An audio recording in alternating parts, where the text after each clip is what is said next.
بسم اللہ الرحمن الرحیم۔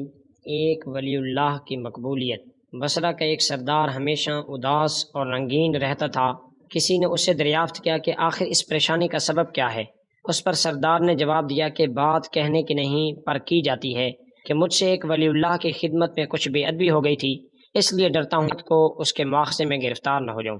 واقعہ یہ پیش آیا کہ میں ایک مرتبہ زیارت بیت اللہ کو چلا اور سب دوست اور آشنا اور عزیز و اکابر رخصت کرنے کے لیے آئے۔ حسب دستور کچھ دور چل کر میں نے سب کو لوٹا دیا، مگر ایک شخص زید جو میرے خاص میں سے تھا واپس نہ ہوا اور اس نے میرا پیچھا نہ چھوڑا۔ مجبور ہو کر میں نے اس کو جھڑک دیا کہ بیت اللہ کا جانا بھی کوئی آسان سمجھا ہے؟ جو پیادہ پا چلنے کو تیار ہو گیا ہے میرے ساتھ نہ آ، اور جس راہ سے تیرا جی چاہے چلا جا۔ کہنے لگا، اے آقا، کیا خدا اس پر قادر نہیں کہ تم کو زاد راہ جلد پہنچا دے اور مجھے بے یار و مددگار اور بلا توشہ چھوڑ دے؟ یہ کہہ کر اس نے اپنی راہ لی اور میں اپنے راستے سے چلتا بنا۔ راستہ بھر کہیں وہ مجھ کو نظر نہ آیا، واللہ عالم کہاں پوشیدہ ہو گیا۔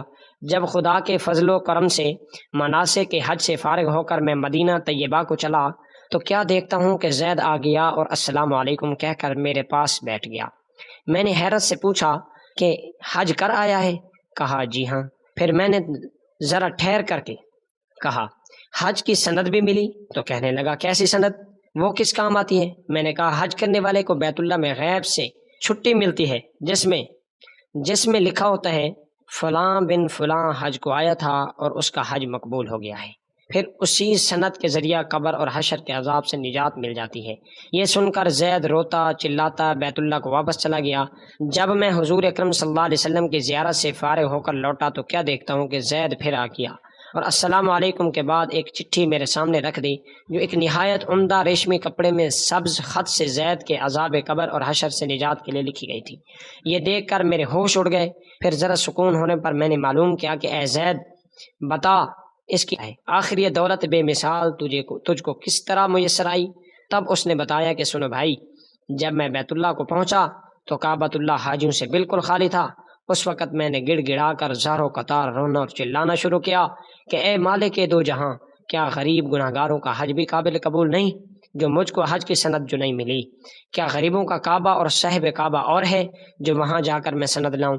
مجھ کو قسم ہے تیری عزت و جلال کی، جب تک چٹھی نہ پاؤں گا کعبہ سے باہر نہ جاؤں گا اور روتے روتے یہیں مر جاؤں گا۔ اچانک غیب سے آواز آئی، اے زید، نجات کی چٹھی لے اور جا، اپنی راہ لے۔ پھر یہ چٹھی میرے ہاتھ آ گئی جس کو لے کر میں چلا آیا۔ یہ سن کر میری حیرت کی انتہا نہ رہی کہ اللہ اللہ، اس شخص کا یہ عالی شان مرتبہ جس سے میں آج تک واقف نہ تھا۔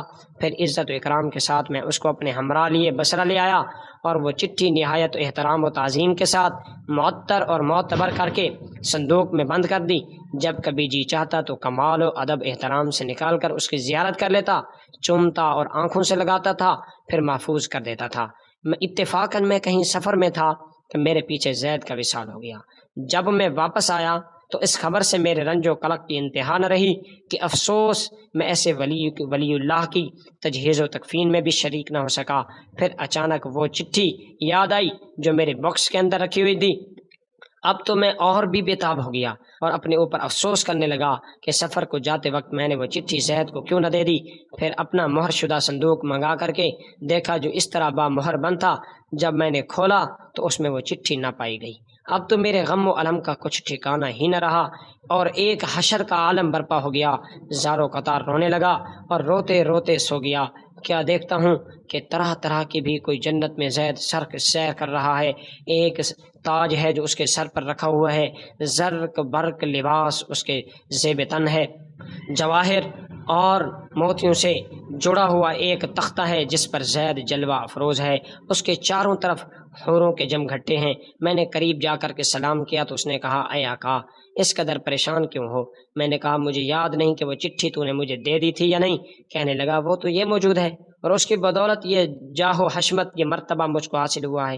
اب آپ کچھ تر دونا کیجئے، میں اپنی منمانی مراد کو پہنچ گیا ہوں۔ بحوالہ حکایت الصالحین۔